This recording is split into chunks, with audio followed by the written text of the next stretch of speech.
сегодня я хотел бы говорить о природе Божьей веры. О природе Божьей веры. И пусть Господь благословит сегодня уши слышащие и глаза видящие, Господь. И преломи сегодня среди нас Твое Слово, чтобы наши глаза открылись и наши жизни, они изменились. Моя проповедь называется «Природа Божьей веры». Природа Божьей веры. И мы будем рассматривать природу Божьей веры сегодня. И очень важно, друзья, понимать эту природу и руководствоваться в жизни ежедневно. Само понятие «вера» простыми словами буквально звучит так. Это внутренняя убежденность в чем-то, не требующая доказательства. Понятие «вера» простыми словами это внутренняя убежденность в чем-то, не требующего доказательств. Я уже говорил, что это присуще каждому человеку в мире и не обязательно связано с религией. Например, люди верят словам политиков. Верят? Я удивляюсь. Но мы верим любимым политикам, которые нам импонируют, мы почему-то им верим. Лидерам нации мы верим.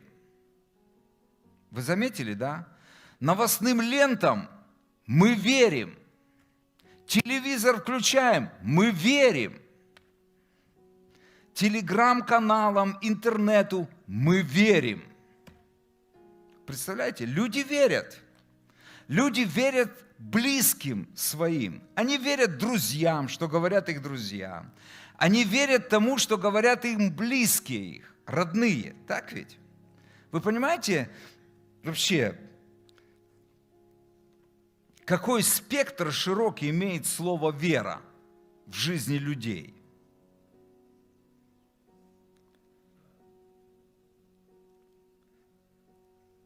Скажите мне, пожалуйста, чем должна отличаться Божья вера от такого всеобъемлющего понятия «вера в мире»? Объектом или центром Божьей веры является Бог и Его Слово.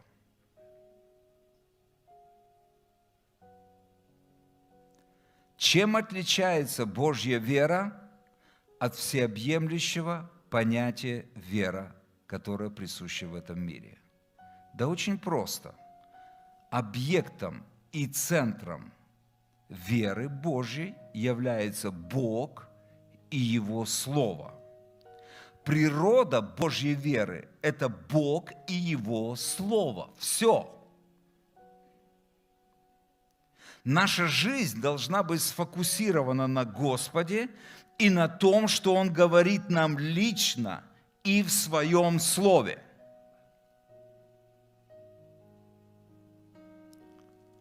Послушайте, друзья, это очень важно.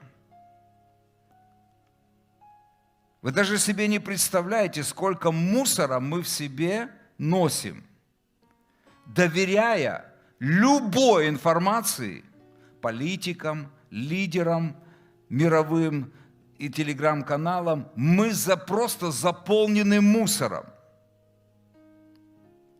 А фокус нужно держать на том, что говорит Бог нам лично и Его Слово. Вы понимаете? И я верю, друзья, что когда мы будем сфокусированы, у нас будет этот фокус, мы будем наполнены Божьей верой. А что это значит? А значит, мы будем переживать мир в нашем сердце и радость в нашем сердце, несмотря на то, что происходит вокруг. Еще раз вам скажу, друзья. Не важно, что мы слышим, не важно, что мы видим. Если мы сфокусированы на Боге и Его Слове, на том, что Бог говорит нам лично, и что говорит Слово Божье, тогда наше сердце, наш разум будет наполнен верой Божьей, а значит миром и радостью. Плодом веры всегда будет мир в нашем сердце. Так или нет? Божья вера приносит мир. Божья вера всегда приносит мир. А что является плодом мира? Радость. Это просто вытекает. Плодом веры будет мир. Плодом мира будет радость. Друзья, послушайте, очень важно меня. Вера в Бога – это не опустить Бога на наш уровень. Вера в Бога – это значит нам подняться на Его уровень. Верить в Бога – это не значит сделать Бога подобным нам. Верить в Бога – это значит, Бог желает, чтобы мы стали как Он. По образу и подобию Его, чтобы наши мысли, наш разум был таким же, как у Него. Вы понимаете? Это очень важно.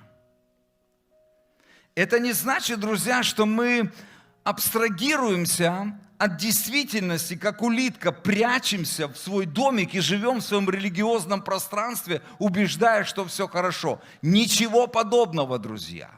Если мы действительно выходим в Божьей вере на Его уровень, тогда, друзья, мы начинаем смотреть на вещи, которые происходят на этой земле Его глазами.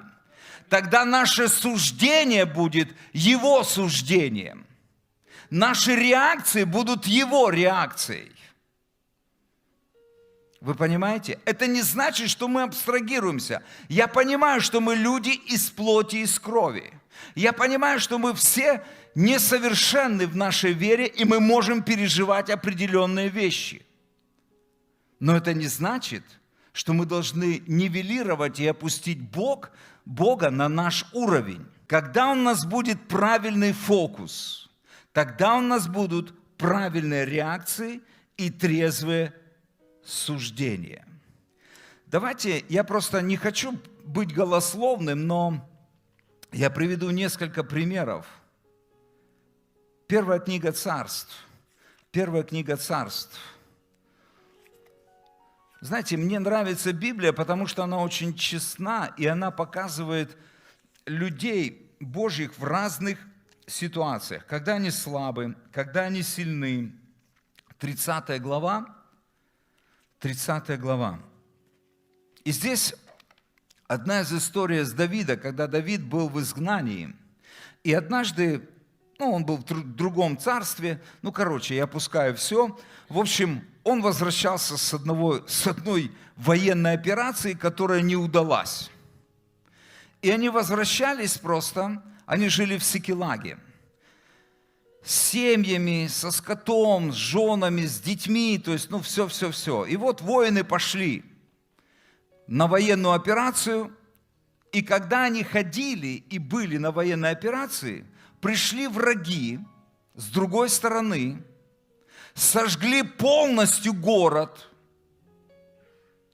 забрали в плен жен, детей, скот, то есть все. И когда они возвращались домой, они видят все, пепелище. Просто пепелище. И непонятно, что с женами, непонятно, что с детьми. Их нет. Так, их взяли в плен. Кто, куда, зачем? Какое состояние у мужчин? Ты потерял все, и непонятно, что и как. Какое состояние? И вот мы читаем. Я прочитаю с 3 стиха. «И пришел Давид и люди его к городу, и вот он сожжен огнем, а жены их и сыновья их и дочери их взяты в плен. И поднял Давид и народ, бывший с ним, вопль, и плакали». Это горе было, друзья. Они потеряли все. Но самое главное, родных и близких. «Доколе не стало в них силы плакать». Взяты были в плен и обе жены Давида, Ахинаама, израильтянка, и Авигея, бывшая жена Навала, кармелитянка. Давид сильно был смущен, так как народ хотел побить его камнями. У него была смертельная опасность. Он помимо того, что личное горе переживал, плюс еще люди, которые были верны ему, которые ходили с ним на войну, настолько сильно разозлились, что он получил приговор смертный, говорит Давид. Если бы мы не пошли за тобой, то мы бы могли защитить этот город и наших родных и близких. И они хотели побить его камнями, убить, короче. Вот, поэтому Давид был очень смущен. Вот такой эмоциональный стресс у него был, мягко говоря. Посттравматический синдром. «Ибо скорбел душою весь народ, каждый о сыновьях своих и дочерях своих». Но 7 стих. При всем том, что было вокруг, при всем том, что он переживал внутри. Что там написано? Но Давид укрепился надеждою на Господа, Бога своего. И сказал Давид Авиафару, священнику, сыну Ахимелехову: принеси мне ефод. И принес Авиафар ефод к Давиду. Знаете, куда пошел Давид? Он начал искать фокус правильный. Он начал правильно искать фокус. Вы правильно? Вы понимаете? Он начал искать Бога во всей этой ситуации. Он начал искать совета Господа. И он пришел и молился Богу и вопрошал: Господь, что мне делать? Что мне делать? И Господь сказал, говорит: собирай войско, я покажу тебе, что нужно делать. Вы погонитесь, вы отнимете добычу, и вы вернетесь. Все, что украл враг. Вы понимаете, что произошло вообще-то?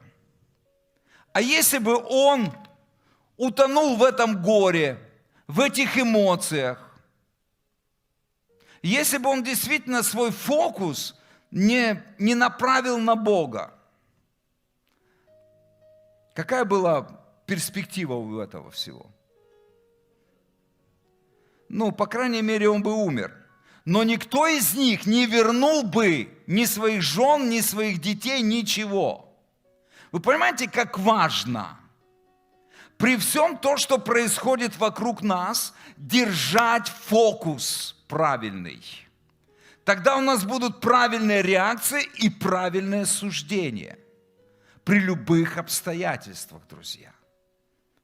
Поэтому, друзья, это не вопрос, то вы горя не знаете и горя не видели. Это вопрос, где мой фокус посреди горя, посреди проблем, на чем я фокусируюсь. Вы понимаете? Это не вопрос, еще раз говорю, опустить Бога на уровень нашего горя. Бог говорит: послушай, поднимись, я покажу тебе, как пройти это все, победить и вернуть это все. У нас есть выбор всегда.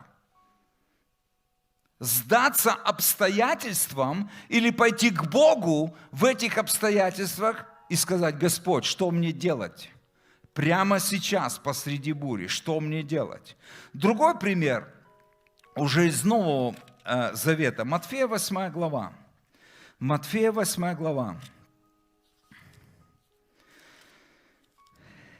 С 23 стиха я прочитаю, по 26 стих.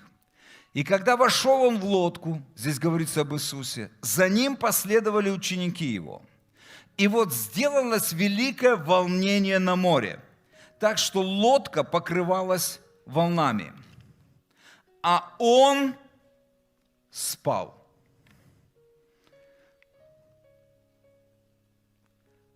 Посреди шторма, посреди бури. И шторм был не абы какой, потому что дальше повествует Писание, что ученики, которые большая часть из них были рыбаками, они знали, что такое шторм. И они уже не справлялись с тем, чтобы вычерпывать воду из лодки. Вы понимаете? Они сделали все, что они могли сделать,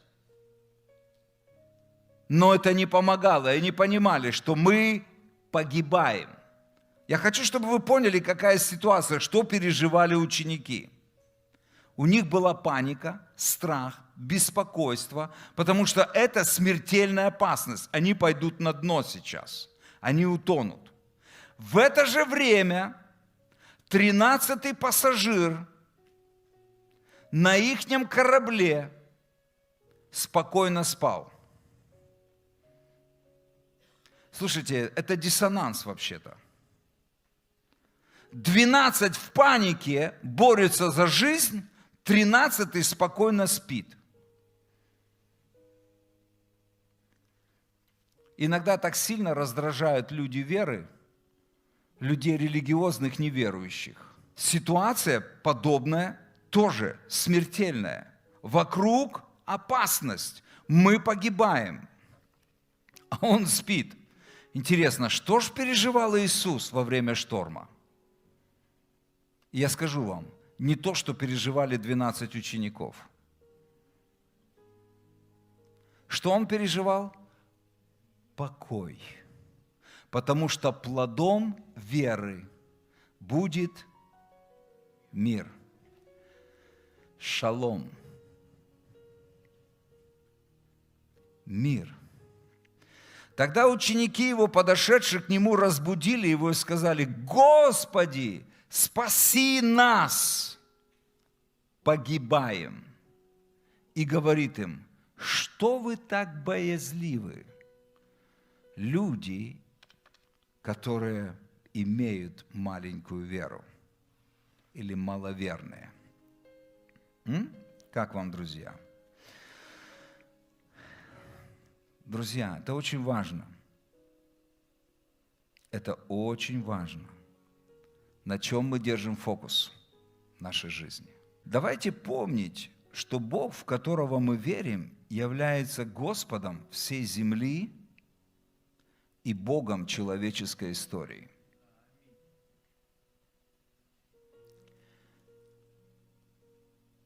Однажды Иисус сказал после своей смерти и воскресения: «Дана мне всякая», я бы сказал так, вся, на небе и на земле. Даже если взять все супердержавы, все, которые все сильные, все просто собрать, вся власть все равно у Иисуса Христа, в которого мы с вами верим, который является нашим Господом. И при всем этом мы очень сильно боимся, мы сильно переживаем.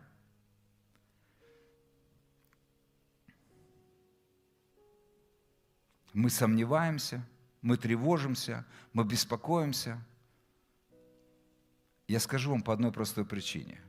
У нас фокус не на том.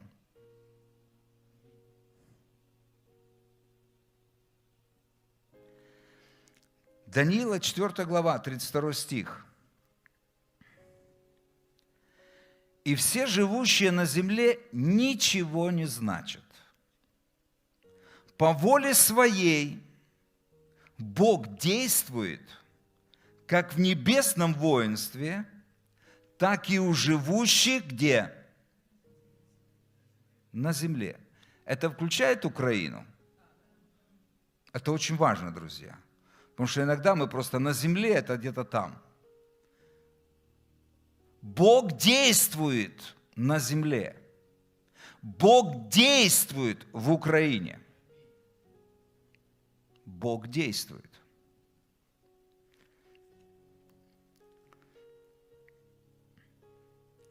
По воле своей Он действует как в небесном воинстве, не только в духовном мире, так и у живущих на земле. И нет никого, кто мог бы противиться руке Его и сказать Ему: что ты сделал? Или: Бог, почему ты до сих пор ничего не сделал? Природа Божьей веры – это сущность самого Бога. Вот почему эта вера побеждает этот мир и все, что наполняет этот мир. Природа Бога, Божьей веры – это сущность самого Бога. Он есть Бог веры. Вот почему эта вера побеждает этот мир и все, что наполняет этот мир. 1 Иоанна, 5 глава, мы знаем это место Писания, 4-5 стих. Написано, что всякий, рожденный от Бога, что он делает? Услышьте меня, друзья. Всякий, рожденный от Бога, побеждает мир. И это есть победа, победившая мир, вера ваша. Вы понимаете, что вы наделены чем-то, что побеждает этот мир? И все, что в этом мире. Вы, рожденные свыше, рожденные от Бога, сыновья и дочери Божьи, мы имеем победу. Мы можем и должны иметь победу над всем нашей жизни.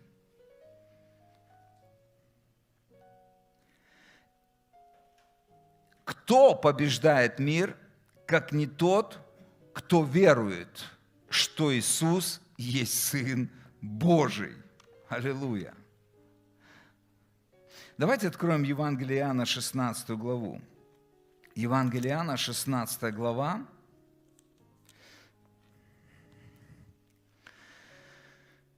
Я прочитаю 33 стих.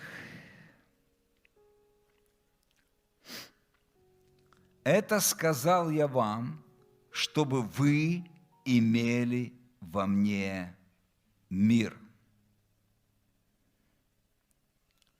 Мир внутри – это что? Это плод веры. Так ведь? Веры в кого? Христа. Так ведь? Когда мы верим во Христа, находимся в Нем, имеем отношение с Ним, мы будем переживать мир, мы будем переживать покой. Иисус сказал, это я говорю вам, чтобы вы имели во мне мир. Другими словами, когда я во Христе, что значит во Христе? Это не доброе исповедание, я во Христе. Это когда ты пребываешь в Нем, ты имеешь отношение с Ним, ты живешь с Ним, ты пребываешь в Нем, а Он в тебе. Тогда ты будешь переживать мир. Вне Христа мира нет. Если я не переживаю мир внутри, значит, я вышел из него. Возможно, он рядом со мной, но Господь сказал, во мне вы будете переживать мир. Вы понимаете, есть большая разница, когда ты находишься рядом с Ним и когда ты находишься в Нем. Когда мы в Нем, мы будем переживать мир. Мы будем наполнены верой. Вне Христа нет мира. В другом месте Писания, Евангелие Иоанна, 14 глава, оставьте здесь закладку, 14 глава, 27 стих, Иисус говорит, «Мир оставляю вам, мир мой даю вам. Не так, как мир дает, я даю вам. Да не смущается сердце ваше, и да не устрашается». Мне нравится это. Да не смущается сердце ваше, да не устрашается. Когда мы наполнены миром, то бишь верой, тогда мы не боимся ничего. Мы не переживаем ни за что. Мы полностью, мы как Иисус посреди шторма. Мы спим, мы покоимся. Вы понимаете? Это состояние покоя. Я не говорю о бездействии, я говорю о состоянии покоя и мира в нашем сердце. Вы понимаете? И здесь же первый стих 14 главы Иисус снова говорит, или опять говорит, «Да не смущается сердце ваше, веруйте в Бога и в Меня веруйте». Да не смущается сердце ваше. Вы знаете, что слово «смущается» буквально означает тревожится, беспокоится, сомневается, заботится, боится. Другими словами, Иисус говорит: ребята, да не тревожьтесь, не беспокойтесь, не сомневайтесь, не заботьтесь, не бойтесь, веруйте в Меня и в Бога веруйте. Как нам просто нужно вот это вот понять, что Иисус, Он просто говорит: ребята, если вы будете иметь веру, если у вас будет правильный фокус на мне и на том, что я говорю, вы будете наполнены верой, вы будете наполнены миром, вы будете наполнены радостью.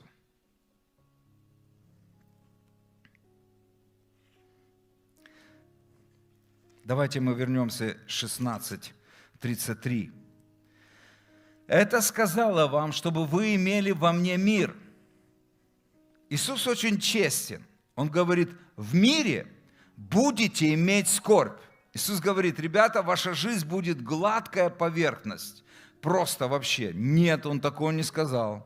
Говорит: в мире вы будете иметь скорбь. У вас время от времени будут происходить какие-то скорби. Что такое скорбь? Я назвал так. Это страдание, это боль, это тесные обстоятельства в нашей жизни. Иисус сказал: вы будете иметь. То есть вы находимся в этом проклятом мире, вы будете иметь это. Но что Иисус говорит? Но мужайтесь, я победил этот мир. Я победил этот мир. Я победил эти обстоятельства. Я победил этот страх. Я победил эту боль. Я победил. Вы можете посреди всего этого, боли, скорби, страданий, все равно вы можете переживать мир, который я даю вам. Не так, как мир дает, я даю вам.